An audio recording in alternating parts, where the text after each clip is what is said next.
Good afternoon, everybody. First of all, let me introduce myself. I'm Jason Brock. I'm a GP in Leeds, and I'm the Clinical Chair of NHS Leeds CCG. I'd like to welcome everyone here today to our annual general meeting so that you can hear a little bit about what the CCG has been doing, especially in these unprecedented times, and also have the opportunity to ask some questions later on. I know that some have been submitted already. We were debating whether we should be doing this meeting in public, in real life, but we're very fortunate to have this space within the Town Hall where we can be socially distanced and have a safe environment. You'll notice that we will keep our masks on when we're sitting at the tables, but when we come up to the lectern to speak, we will take them off. First of all, for those who don't know everybody, I'd like to introduce the governing body of the CCG. There are some apologies, first of all. So we have Dr. Mittal Patel, Phil Ayres, Victoria Eaton, and Simon Stockhill and Helen Lewis, who unfortunately are not here today. But we do have some deputies. So for Simon Stockhill, we've got Dr. Ali Best, who's here. And for Helen Lewis, we have Kirsty Turner, who is here. So maybe a good way to start is if anyone who's on the governing body just stands up, and we'll just take the opportunity just to introduce everyone. So starting with Tim. Hi, Tim Riley, Chief Executive CCG. I'm Visa Official Sykes, I'm the Chief Finance Officer. Hi, I'm Jane Cook, I'm the Director of Operations and Planning. Spring Armstrong, Director of Organisational Effectiveness. Harry Sultan, Lead Representative. I'm Steve Leather, the Planning Head of Commissioning. And Colin Leather, Representation for the Role.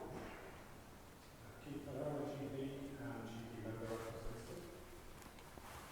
I'm Cheryl Hudson, and I'm the member of our audit and CCG. I'm Joe Hardy, I'm Director of Nursing and Health.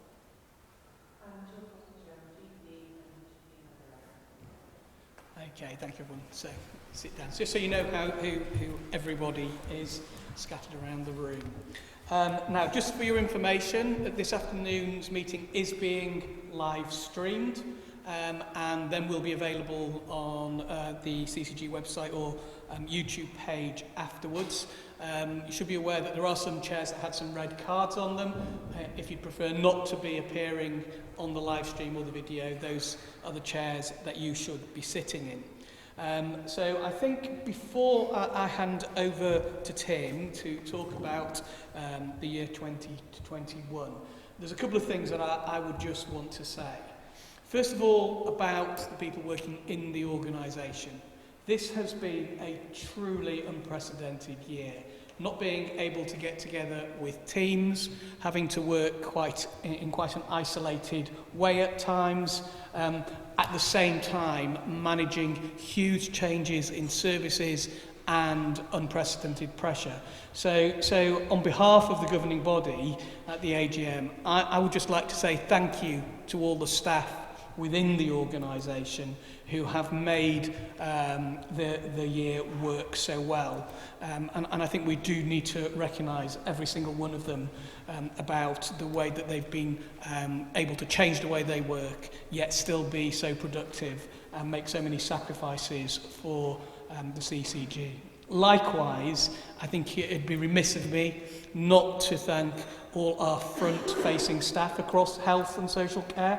Again, these have been very difficult times, and even with the pressures, the capacity has been really, really difficult, but people have gone out of their way to deliver services in new ways, in the best ways that they can. And that pressure has been relentless and still continues, as we'll hear a little bit about today.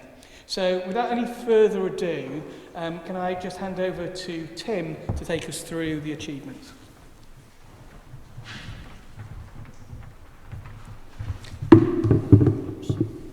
Thank you, Jason. Can we move on? How do I get out of Tim Riley, Chief Exec. I wanted to talk a little bit about our achievements and successes, which is the standard piece that we do at these AGMs. I've got to say this year, I find that quite hard. And I don't think we ought to go into that conversation without remembering that we've seen a significant loss of life, we've seen many people bereaved, we've seen a very significant disruption to a lot of services during the last 18 months and during the year 2021, which we're talking about.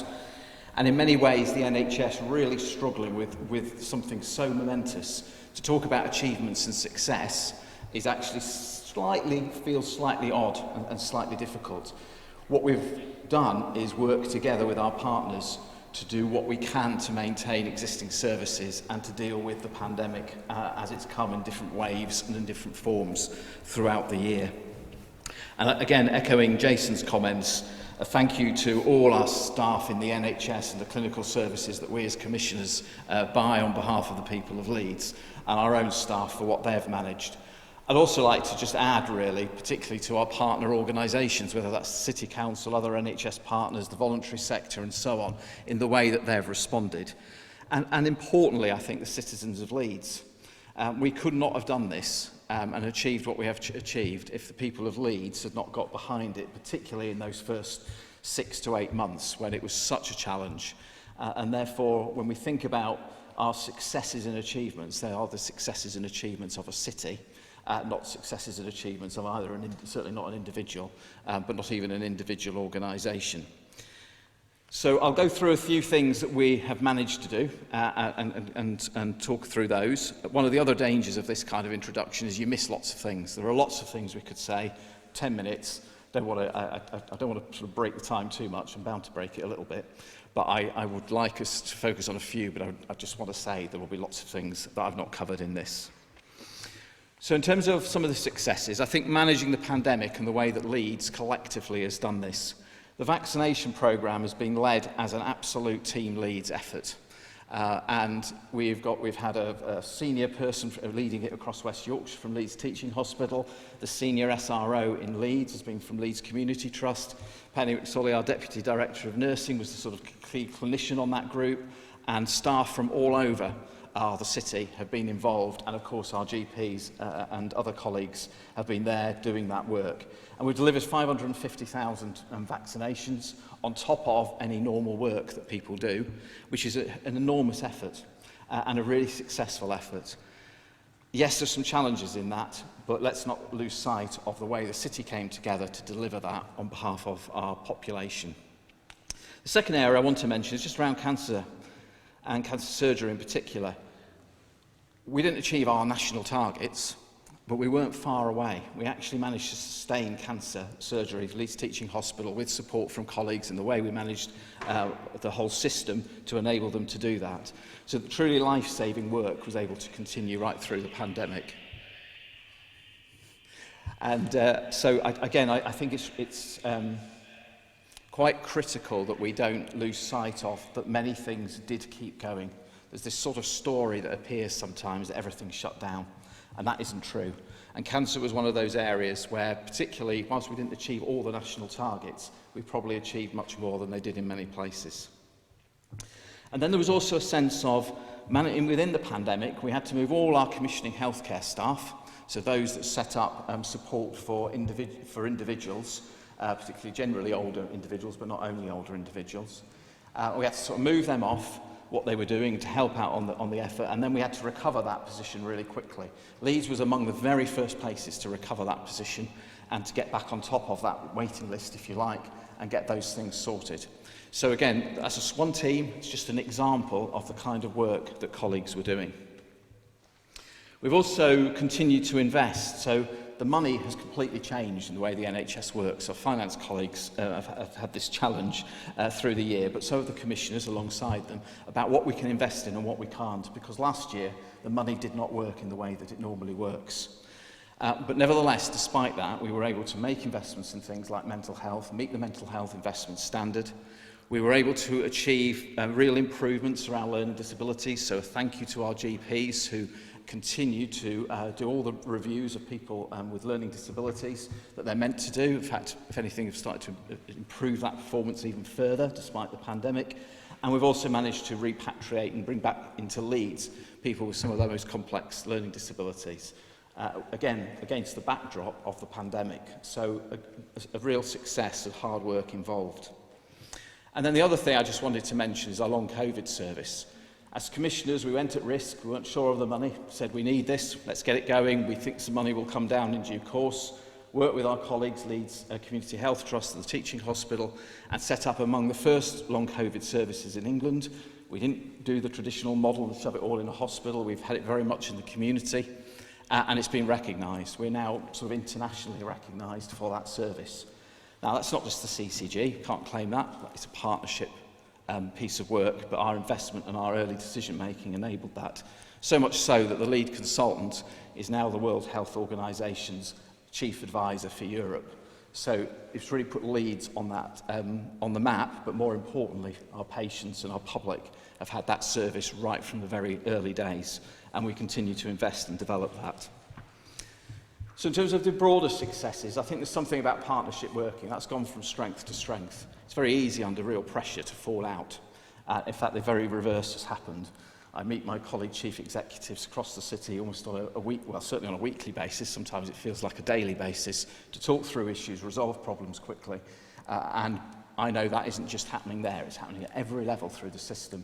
The vaccination programme is just but one example of the work that we've done. We achieved financial balance despite almost not knowing from day to day how much money we had, which was a very difficult and unusual feeling, and Visa will go through some of the detail about how we did that. But I know she can't say it, but I want to say thank you to Visa and the finance team and finance colleagues across the city for maintaining that, because it's allowed us to get on with the job that we needed to do. We've continued to engage with our population. We achieved real success in terms of our ratings. That we were one of the best performing in the country in terms of that level of engagement. And again, I want to just note that because it's in the middle of that backdrop of the kind of pressures that we faced. And then our staff well-being was one of the areas from our staff survey that we needed to invest in and work on from a couple of years ago. And our staff survey results, when they came back, were really good. So there were teams within the CCG working with colleagues to make sure that despite all the changes that were happening around us in terms of having to work in isolation and so on, that staff felt that the Leeds CCG was a good place to work.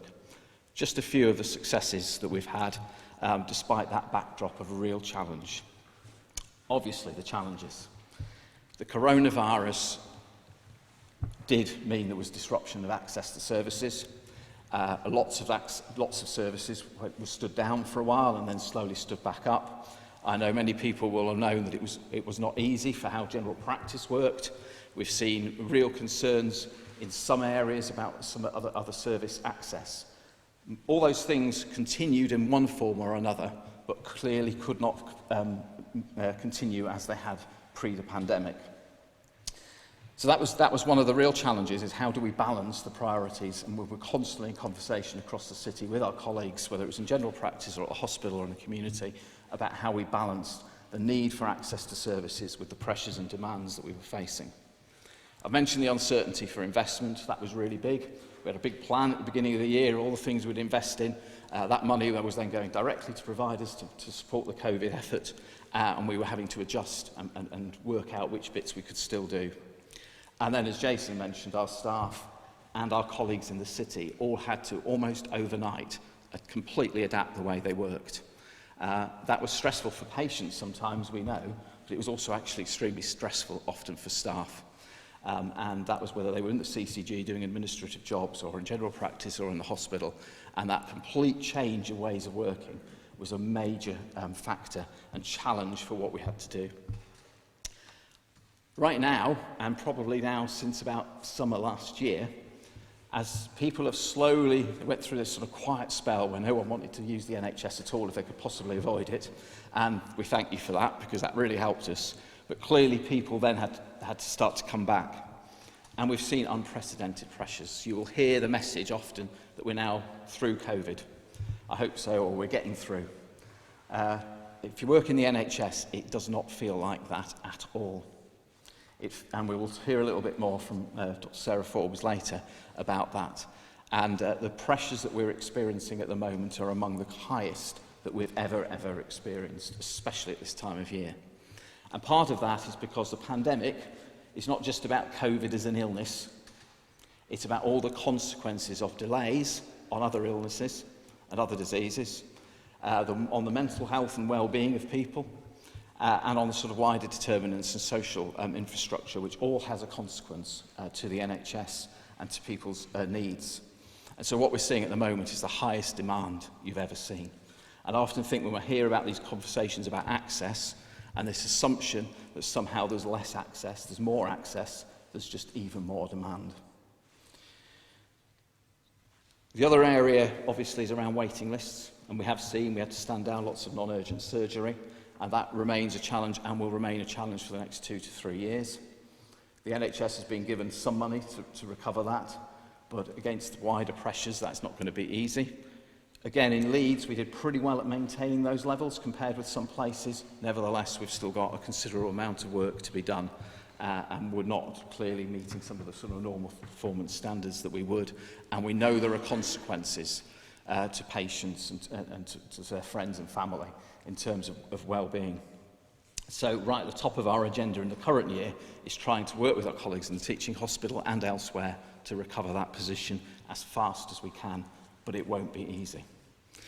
The final thing I just wanted to touch on was on the back of all this going on around us, it was announced last November, halfway through the year, that we were going to have some legislation change and that CCGs were going to be abolished. And it didn't feel the best time to be doing that, if I'm really honest. It felt a real challenge, really difficult to get our heads around. But okay, as well as managing all this pandemic and all the challenges we face, we've also now got to sort of reinvent the system and play our part in doing that over the next 18 months. Having said that, I think Leeds was in a really good place. We'd already worked very well as partners. In fact, if anything, the pandemic had accelerated that. We've discovered that work we were doing within the CCG about the changes in the way that we worked and what our role was in the city aligns with the plans that have come out through the NHS. So whilst it was a challenge, it was also an opportunity. It was an opportunity to rethink how we worked, building on what we'd learnt through the pandemic and what we were planning to do anyway. So I think we were probably in a better position than many places around that. And we're also in a really good and distributive and consensual and collaborative West Yorkshire integrated care system. So in many ways the legislation is trying to get everyone else to where West Yorkshire is currently. So it was a challenge because of the extra work involved, but it wasn't an impossible challenge and it wasn't out of line of what we wanted to do more broadly anyway. So it's been a tough year. I doubt if any of us will go through as tough a year, although I've got to be honest, this year probably feels just as tough. So it might be a 2 or 3 year very tough period in our careers and in our lives. For the CCG as an organisation now in our last year, the penultimate year and the last year of the CCG will be the toughest years that CCG has ever had to handle. We have had successes despite all that. And so I commend our report to you, and I'll hand on to Visa, who will talk a little bit about the money, if that's okay.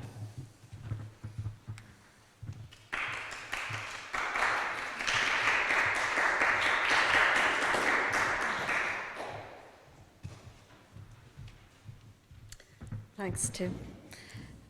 I'll make up some of your time because mine will be hopefully shorter. As is my duty, every year as Finance Director, I have a duty to tell you how we've spent the resources that we've been given by the taxpayer each year. I'll just move on to the right position. And if you look at this, it doesn't look much different from previous years. However, the finance regime significantly changed during 2021 and it's remained changed in 21-22 as well, whereby NHS England were very directive about how much money would go to each sector, to each provider, and how it would be how the money would be spread. And all the contracting work that we did, Tim talked about investments that we had in train, all of that had to be suspended, bar in certain areas like mental health services.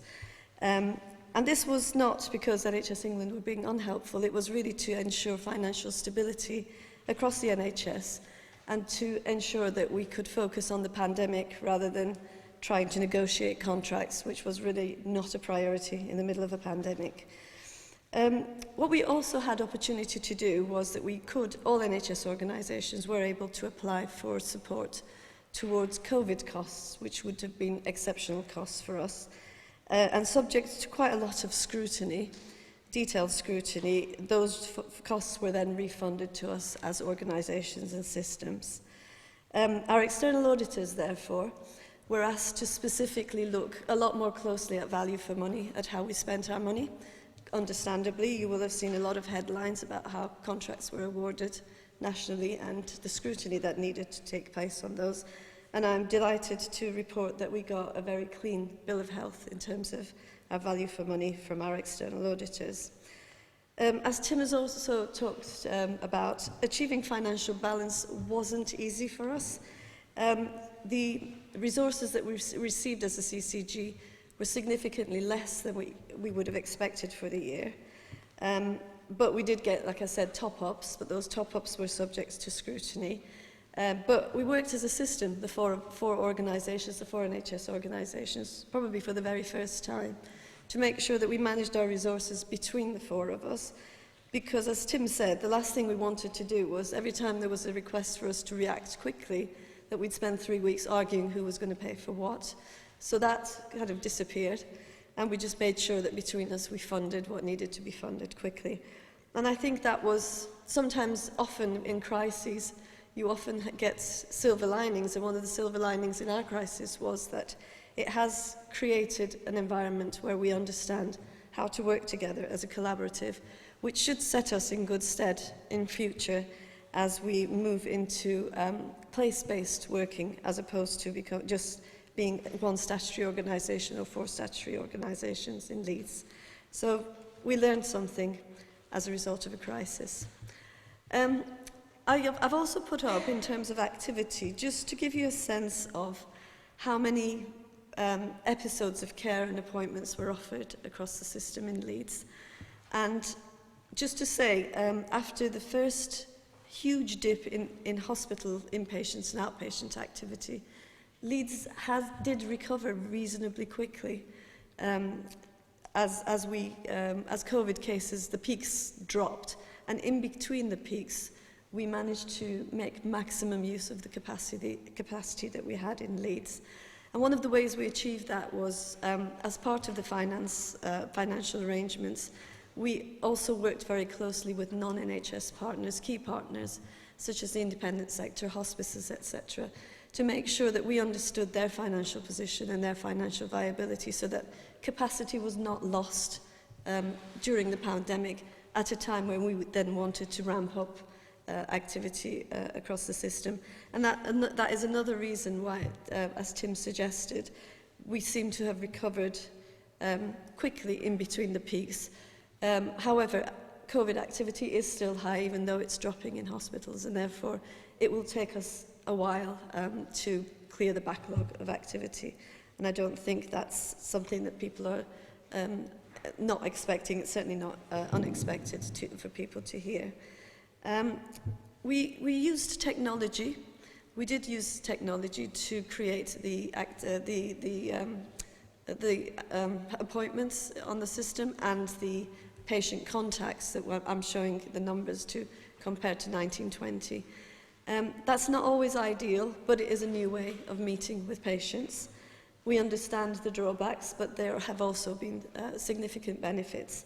And therefore, as we move into the future, there is certainly a lot of learning that we could use in terms of use of technology appropriately, but also understand the drawbacks of digital exclusion and the impact that that could have on health inequalities. So all of those considered, we have learned new ways of creating capacity, which again should stand us in good stead when we have a chance to recover from this pandemic. Just some key financial achievements. Changes to the finance regime. I can't downplay this. Guidance changed on a daily basis around how we were supposed to account for things, what we were supposed to assume would be the cost, and what we were supposed to assume our money was. And the finance teams did an amazing job, in my opinion, to keep abreast of this all the time, and to keep the governing body and the leadership of not just our organisations but our partner organisations abreast of what that means every time guidance changed. We had to interpret a lot of the guidance, and we actually had to recommend back up the NHS chain changes to, or interpretations of the guidance of how we could use money in order to make sure that the system was safe.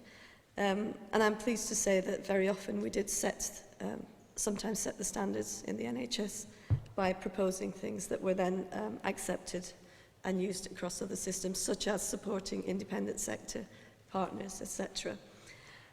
Despite all of this, we were able to demonstrate high levels of controls.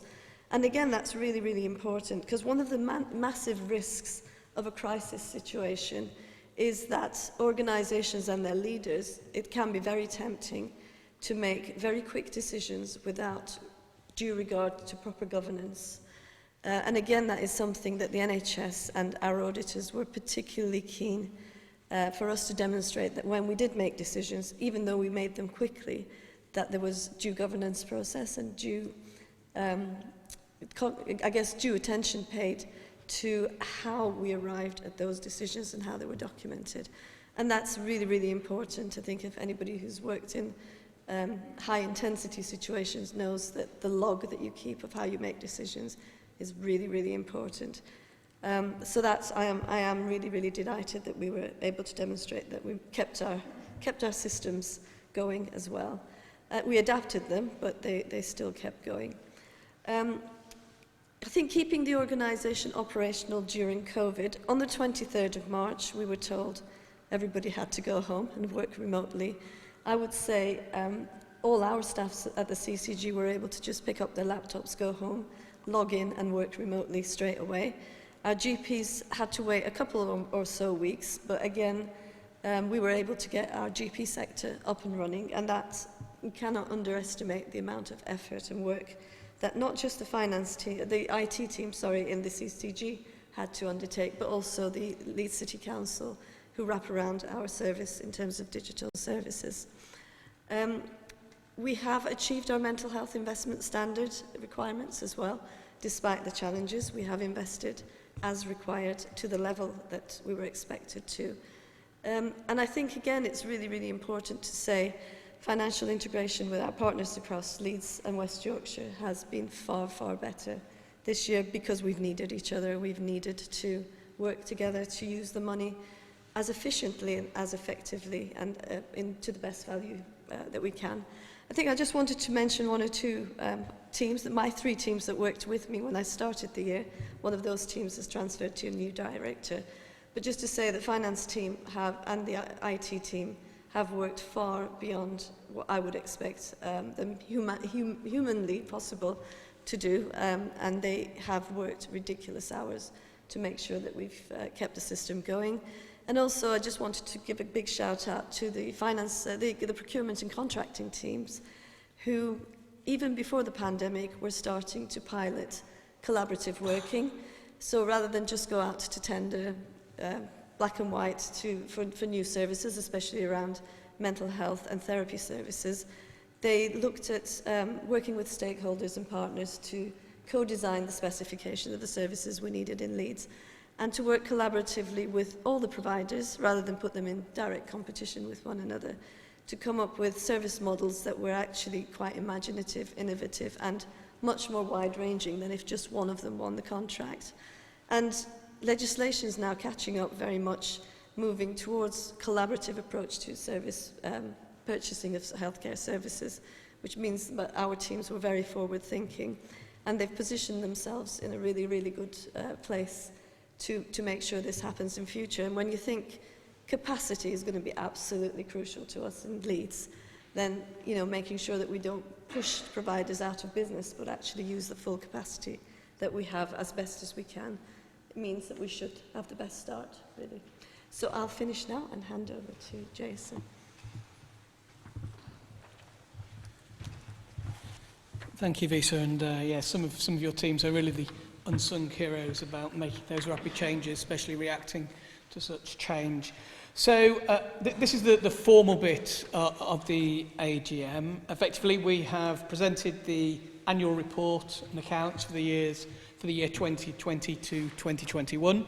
They have been approved in public at the governing body meeting in June of this year, and so they're available for people to see again anyway. Now, normally at an AGM, one of the things that we'd really like to do is have a bit of a fair to be able to give a platform to some of our third sector organisations and other partners in the city to demonstrate what they do in the city, because they're a big part of being able to maintain care and services across the city. But unfortunately, given the current times, we couldn't do that. But I did wanted to acknowledge how grateful we are to our third sector colleagues around the city in helping us maintain services, and for all the good work they really did in the way that they had to change during definitely the first part of the pandemic, and still are.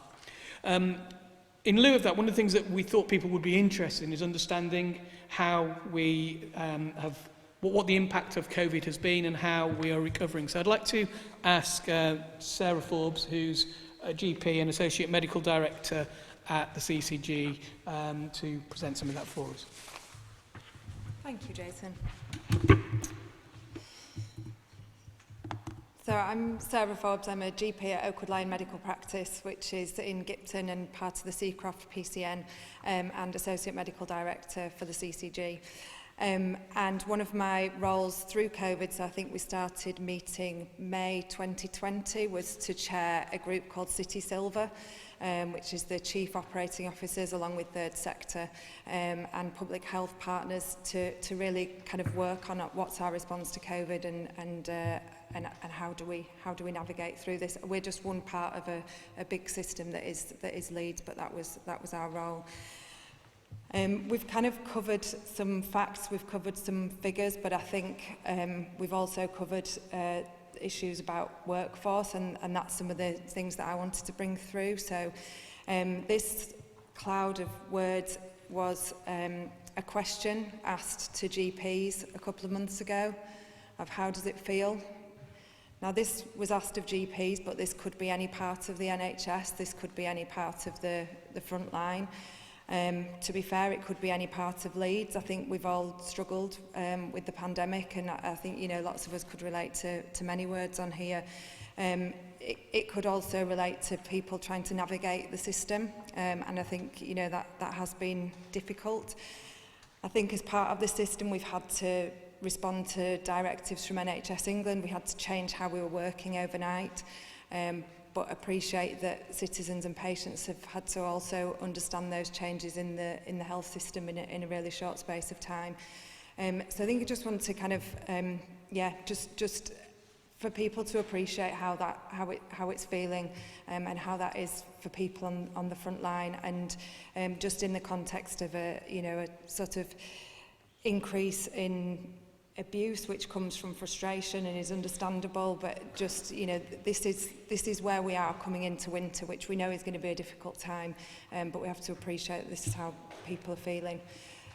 As part of our work in Silver, we also take on board the fantastic work that Health Watch does when they go out and talk to people and patients of how they're feeling, so that we can really play that into what we're doing when we're designing services and when we're trying to do things differently and work within the constraints that we have. So this question was asked of people in the emergency department. So we know, we'll have seen in the Yorkshire Evening Post, on Facebook, that the emergency department's been under a lot of pressure. We know that primary care is under the same pressure, and the whole system is creaking, but this question really was, did you try anywhere before you came to the emergency department, to really try and understand why people go to the place that they go to, so that we can try and design services around that, rather than trying to fit people into where we think maybe is the right place for them to go. So this is just one piece of work, and there's a lot of data that sits alongside this, but just to kind of demonstrate the different things that we're doing.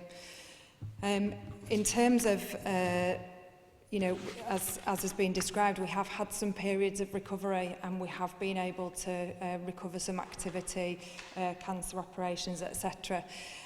But I think we're all acutely aware of this perfect storm that is winter, that is coming. So a rise in COVID-19 numbers.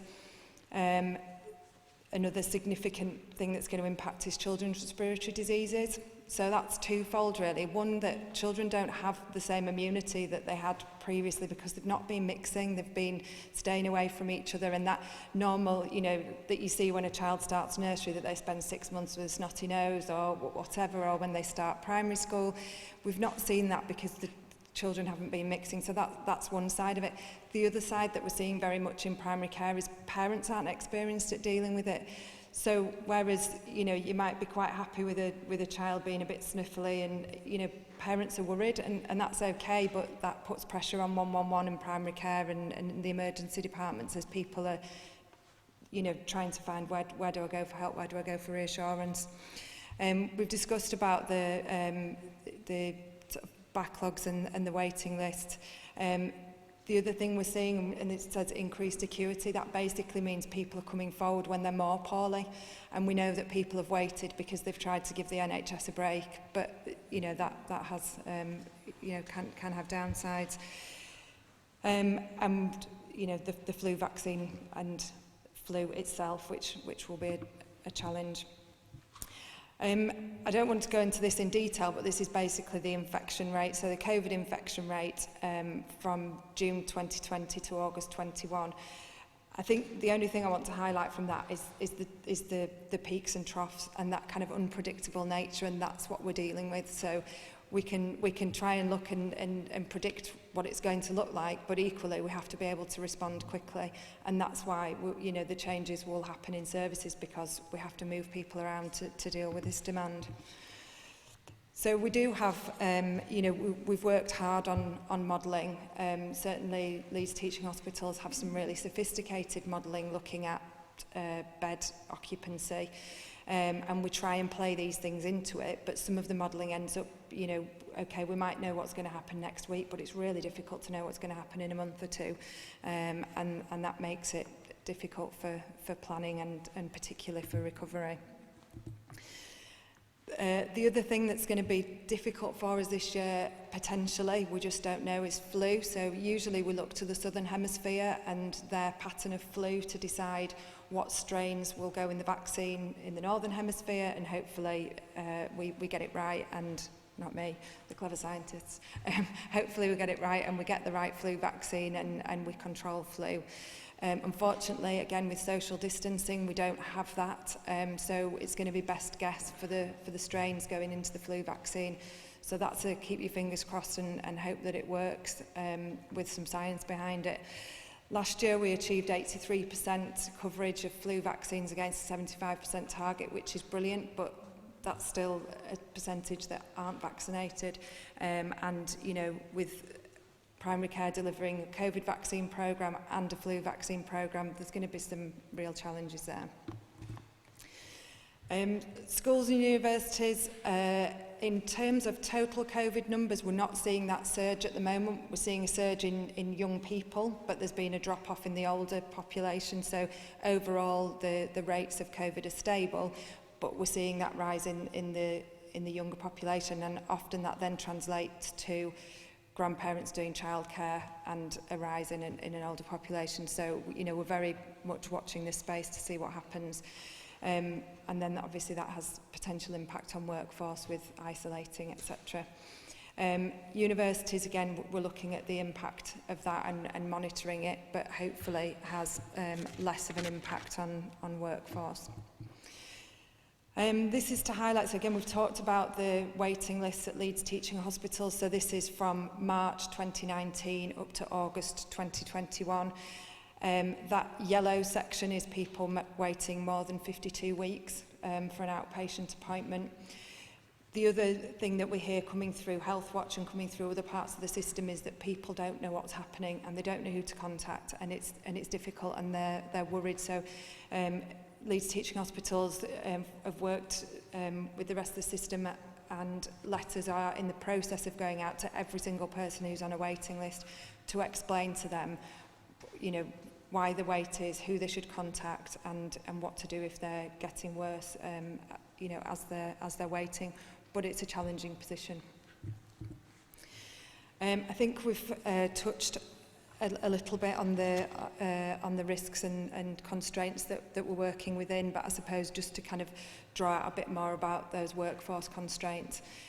So COVID isolation is, you know, up there, along with loss of staff potentially from the care sector due to compulsory COVID vaccines. But the other thing is that, you know, as retail and food and drinks industry opens up and potentially the hourly rate is better, we're losing people from the care sector, and that inevitably will just have more of an impact for people in Leeds. So I'd like to end on a positive. I always try and remain positive. I think, you know, what I can say is I'm immensely proud to work in the Leeds system and the strong system working that there is, and as a team of people from all the organisations across Leeds, we've met every Wednesday for, as I say, since May 2020, and the strength in those relationships and people working together and constantly striving to come up with a different way of doing things to try and square the circle so that we can still provide good care for people of Leeds. And we understand the frustrations, and we share them, and we're working in difficult times, but doing our best. Thank you.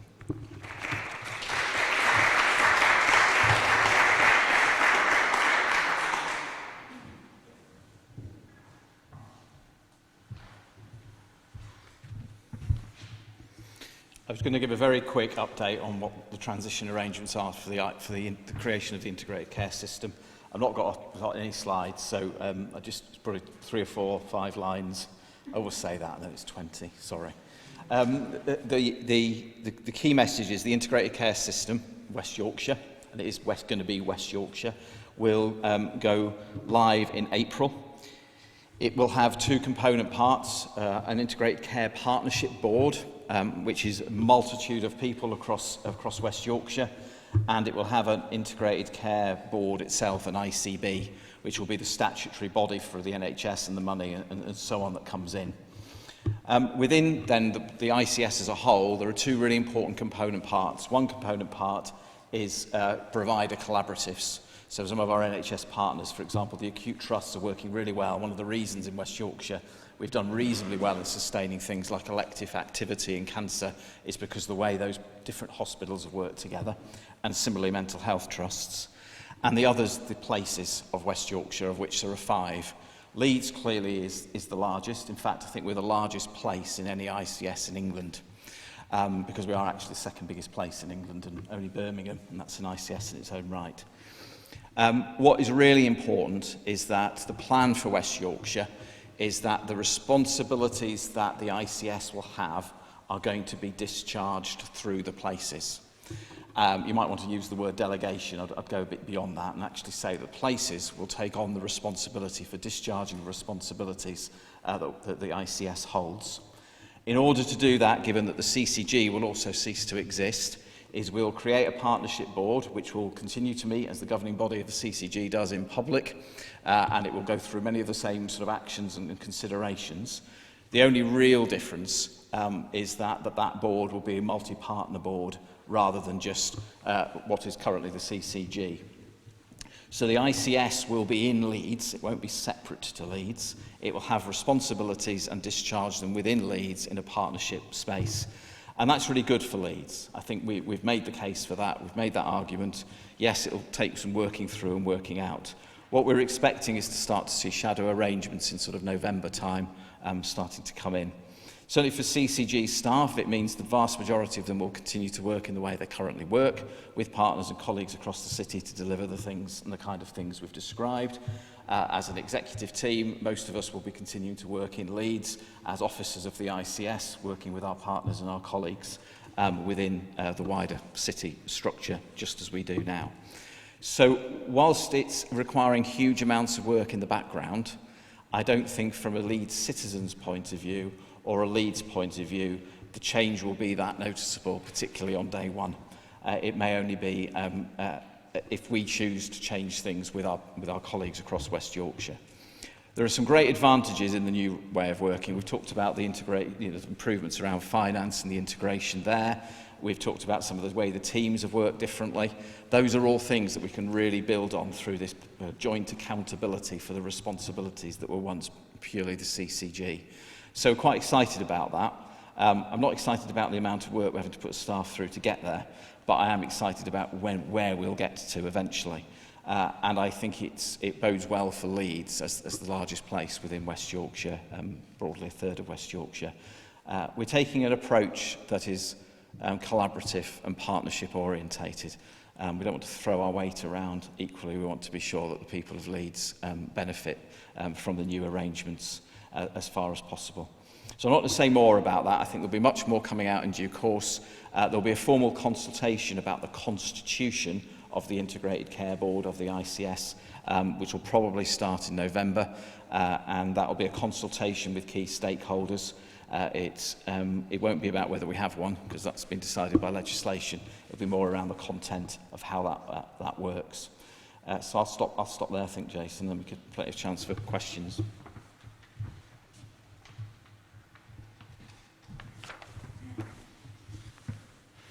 Okay, so that brings us to the end of the formal presentations and an opportunity to open to the floor for questions. Obviously, we asked for any questions that people might have if they wanted to submit them beforehand. And I think the first question that we did have submitted was from Councillor Illingworth. Tim, do you want to address this? Well, we'll assume it doesn't. So the question really was about whether the Leeds CCG would want to be the importance of play in childhood development and sort of the degree to which the CCG would want to partner with local council, universities to really understand how that was working across the city. We've got a fairly detailed answer from Victoria Eaton, who Director of Public Health, who's one of our board members as well, our governing body members.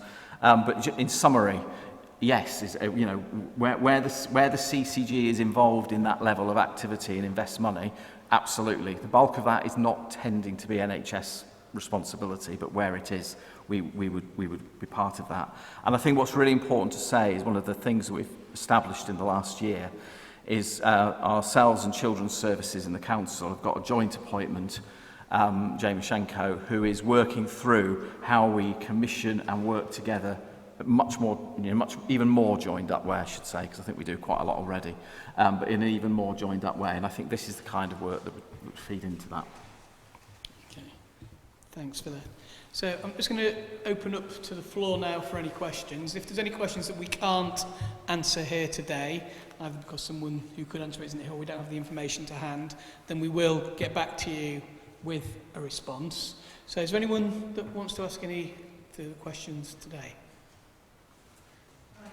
My name's Craig Jones, and I'm just a patient at Roswell. Thank you.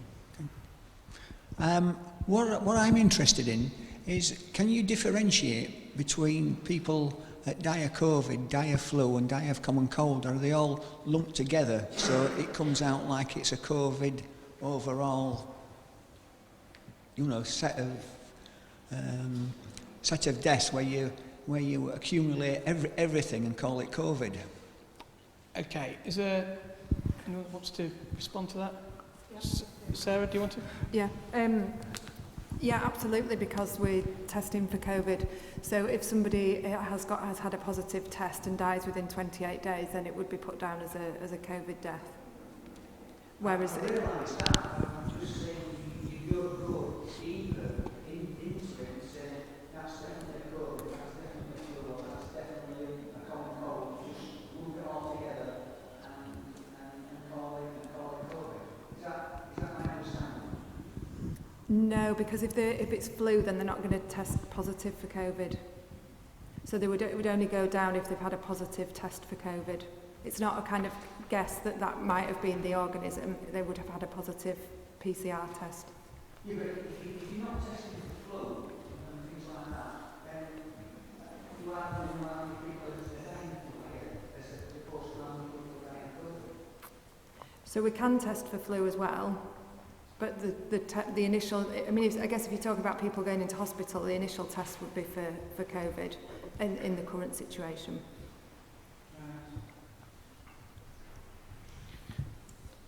I think the key point is that we are clear about, within an element of accuracy, the number of deaths that are due to COVID.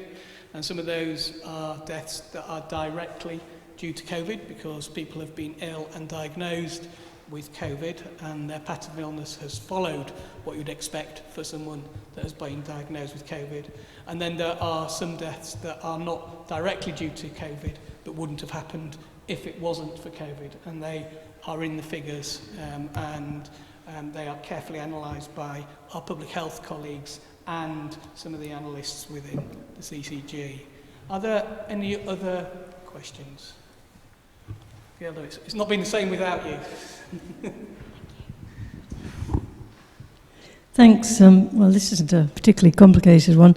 It's just I know that the council from the Health and Wellbeing Board are trying hard to overcome some of the barriers for digital access, and the Health Watch did a very good report on the problems that some people are experiencing who find digital access difficult to healthcare. And I'm particularly wondering what the clinical commissioning group is doing to try and help and encourage our practices to be able to offer choice to people over face-to-face contact. And I know it's a really difficult and sensitive issue because some people have taken this up and are taking it out of GPs, and I'm active on my own practice group, and that's pretty horrific. But it's also true that a lot of people who don't have easy access to the internet, who are vulnerable in all sorts of ways, are finding it quite difficult to access GPs. Just wonder what are you doing to help, and is there anything else other people can be doing to help? Okay, thanks for the question, Gilda. I think I'll start if that's okay, saying that I'm a GP, and I'll make it, and then I'll hand over to Tim, perhaps, for some of the comments as well. I think there is a lot in the press at the moment about access to general practice, but general practice has been open and accessible throughout the pandemic, but very quickly, because of safety, they had to move to a very different model for some practices. Now, that for many practices, that wasn't such a different model, because in order to meet the demand that was already there, many practices were operating a telephone access first service anyway. And what the CCG and local authority did very quickly was put some new technology in place so that we could also do face-to-face using digital means. Now, the longer-term strategy of that, and definitely as we are in a recovery phase, we see it happening increasingly, and the fact that we can bring people in, what we do find is that actually those people that can be dealt with over the phone or can be dealt with through these newer technologies allows a release of capacity sometimes in order to be able to deal with those people that haven't got access through those mechanisms or unable to, and working in an area that's highly deprived where there is an inequity in internet access. I see that on a daily basis anyway. I think part of the issue that we are dealing with, and sometimes we're thinking about it being an access issue in terms of technology, is that demand is just so high that whatever different mechanisms that we're putting in place, it's really hard to meet that demand at the moment. I think one of the things that's really good is that the strategy that we already had within the NHS, and especially in Leeds, was about the development of primary care as wider teams. So we have primary care networks where general practice are coming together to try and be more efficient when they work around certain areas, putting in new roles to do that, working with other clinicians such as pharmacists, physiotherapists, mental health workers. So what that's allowed people to do is maybe get people to the type of clinician that can give them the best benefit quicker, and trying to streamline some of that, again, increases the capacity or releases some of the capacity in order to give face-to-face appointments to those that need them as well. But I don't think we can run away from the fact that these are very difficult times with the capacity very much constrained. But digital exclusion is definitely a priority for the city. And it's definitely something that we see on a day-to-day basis as clinicians. I don't know if there's anything you wanted to add, Tim. I was going to add something, then maybe ask Kirsty if she wanted to come in. Kirsty said I had a primary care on some of the sort of detailed way we support practices. I think it's really important to distinguish between improving digital inclusion in general, which then makes digital more easy for more people. And certainly CCG invested, I think it was 100,000, don't quote me too much on that, during last year, during the pandemic, into the broader citywide digital inclusion agenda. And we're very much signed up to that. So we will support the city to help its citizens to be more digitally enabled. And there's a whole programme of work, and it's part of our sort of our core functions. And then in the meantime, you're absolutely right, we then need to help individual practices, individual services generally, to think carefully about how it handles that challenge that there are some people who are still excluded. So I don't know, Kirsty, if you want to say anything else above what Jason and I have said. So yeah, just very much echo what Jason and Tim have said, and that I suppose just reflecting that there was a rapid implementation of digital solutions at the start of the pandemic. And what we've got to do is do that quality improvement around. So I suppose what I'm saying is, yes, absolutely, we need to continue to work with practices around adapting their models and their systems so that it can respond to their patient needs of whether they can access. And I guess it's a choice. So it's not just a one size fits all. It has to be about enabling those that can use it. Examples are online, ability to book online for your appointment. That's great for some people. And if some people can book their appointments online, it frees up the phone lines for others that can't book online. So it's about making sure that we've got all those systems working as robustly as they can. So I think I'd just echo that they were implemented rapidly. At the start of the pandemic, we hardly had any digital services in terms of access at patient level from that video consultation or that ability to have an online consultation. That was mobilised, very quickly, and again, credit to general practice for responding so in an agile way to that need. But actually, what we've got to do now is reflect, embed it, quality improve it, so that we're not excluding patients, that it is an inclusive approach for all. Thank you, Kirsty. It's a good question, Gilda. We'd probably sit and discuss all afternoon. But I think on a positive note, there were loads of things that we wanted to do within the NHS before the pandemic, looking at the way that outpatients appointments runs in hospitals and trying to make them more efficient, trying to get access to general practice and other services so that maybe people didn't need to leave work for a whole morning or afternoon to attend a 10-minute appointment, or maybe be able to book online or ask questions online through email. And those things have happened. I don't think people are necessarily seeing all the benefits because demand is so high at the moment. But I am confident, like Kirsty outlines, that going forward we'll be seeing an improving picture as we recover more from COVID-19 and its impact. Thank you. Pip from Form Central, so third sector. It kind of follows on in some ways from the issues around digital inclusion. I particularly wanted to ask around health inequalities. It's been great to hear so much about the different partnership working, and I think it's really helpful, isn't it, to step back and just see how much has been achieved through partnership. But I think we've also just seen some really shocking ways in which the health inequalities of some of people living in our poorer communities and more marginalised communities have been massively, greatly affected by COVID and all of the changes. We've done some really good work, I think, around health inequalities in the city, but I'm keen to hear how we embed that so that doesn't become sort of something that happens separately and that just happened through COVID, but becomes something that is absolutely business as usual as part of the population health and the whole new structure that we're about to set up. Okay, thanks, Pip. That's a really good question, and again, it's one that we could talk about for a long period of time. I just wonder, Jenny, whether you might want to respond to that.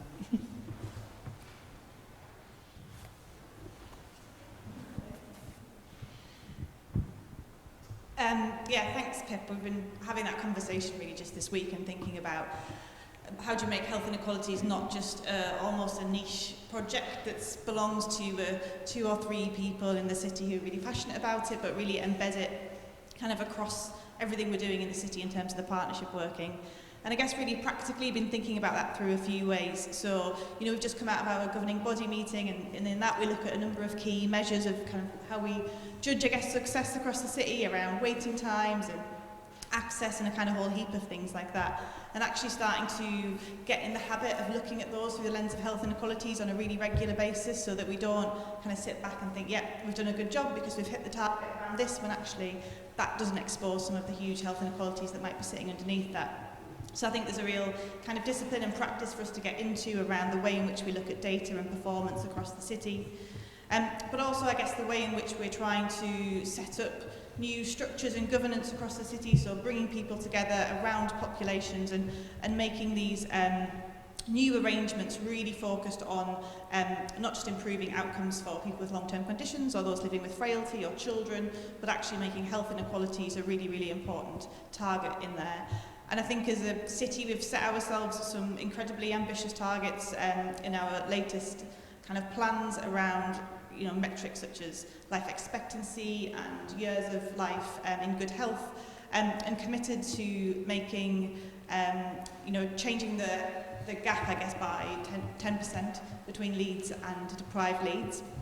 And that's not going to happen by accident. That's not, you know, if we just sit in 5 years, we're not going to suddenly see a difference in that just by saying that. But actually, we've got to hold ourselves to account for those things and make sure we're looking at it regularly and make sure we've got the evidence and the actions behind it.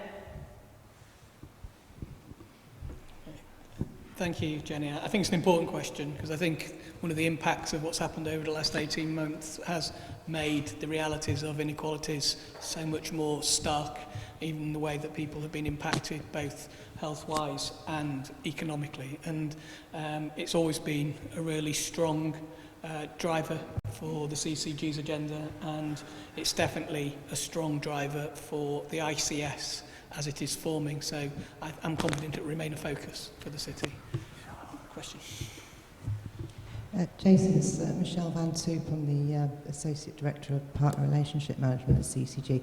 May I add to what Jenny was just saying by saying how procurement and contracting is going to change to help bring in health inequalities at work there, because as part of what's going to be called the provider selection regime, which is the changing in how we're going to be doing procurement and contracting, there's going to be a requirement for us to publish our decision-making criteria, and social value is a very large part of that, and the health inequalities ambitions that we have as a city that Jenny was just talking about would really feed into what we're saying is our social value criteria. So we're really going to be looking at, as we're creating new contracts and partnership contracts, how that's actually contributing to the reduction in health inequalities. And of course, the other thing is how we're working with the third sector. So you know that we're really looking about the contribution that the third sector make is invaluable to reducing the health inequalities, and we're looking at different ways of contracting with them to help them become more sustainable. Thanks for that. Okay. Any more questions or comments? I just had an additional question come in online, just to say, what does the CCG plan to do to engage with diverse communities? Right, you want to... Yeah, really important. There are a couple of things we're doing as a city, and the CCG and the ICS office, as it will be in the future, are absolutely part of that.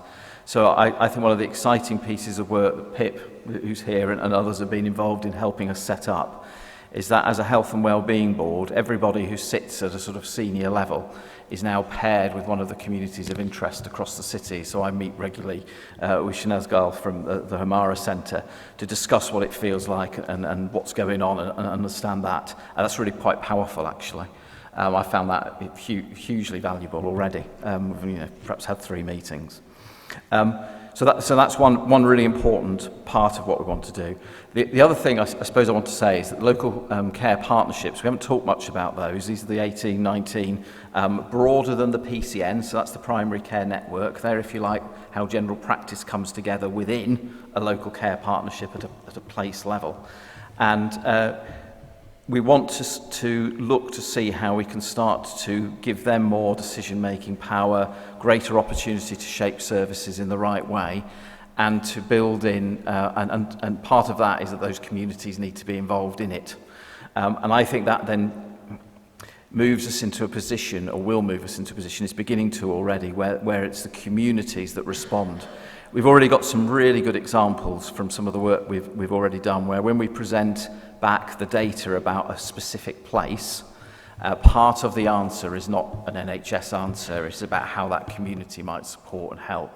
And I think building on those assets is critical. That we have to be a little bit careful that we don't just get stuck in geography, which is why the community of interest piece is really important. But we are building that into our population health management approach. Again, Jenny could probably say a little bit more about that. We were absolutely excited on it, and I really value the Health and Wellbeing Board's steer on some of those things in Leeds. And it's actually quite exciting. I felt quite delighted to be part of the Leeds system when we did that piece of work that I've just mentioned. And I think that will stand us in good stead as a sort of catalyst for us doing things differently. I think we've also learned quite a lot through the vaccination programme when we've been trying to reach more diverse groups of people that traditionally we might not have heard their voices as loud as we should have, and that has yielded some good results. Is there anything that you want to add, Jenny?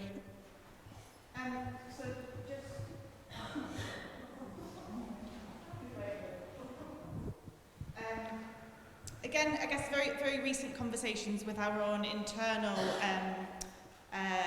is it the RED network? Am I getting it right? Our internal network, who were basically offering, I guess, a bit of challenge and support around how we have, again, set up some of our governance structures to think about how representative they are. They're really well connected with their other networks across Leeds, just to provide that input and challenge to make sure that actually we're not just inviting the same old people, having the same old participation in the governance structures that we set up, because if we are going to put a lot of accountability and responsibility for health inequalities and improving outcomes, then we need to have a diverse range of voices in those meetings as well. So that's a really helpful and practical offer to do that. Thanks, Jenny. Okay, any final questions that people want to ask? No? Fine. Okay. Well, thank you very much for attending today. It's been great for us not only to be able to see each other for the first time in a long while, but actually to be able to welcome members of the public into a forum such as this. So thank you very much for being involved. I'd like to thank all the teams that have put all the work into preparing the AGM, not just the work that's gone into it, but actually the actual organising of a meeting like this, especially in the current circumstances. So thank you. I'm not going to mention any names because I will miss people out and offend people, but thank you to you all. We have some feedback forms, I'm told, and we'll be very grateful if you could fill them in and leave them on your seat, because that helps us understand how we can make these experiences better in the future. And I'd like to remind everyone that this annual general meeting will be on the CCG YouTube page for anyone that might want to go through it all again. So, thank you very much. And that's the end.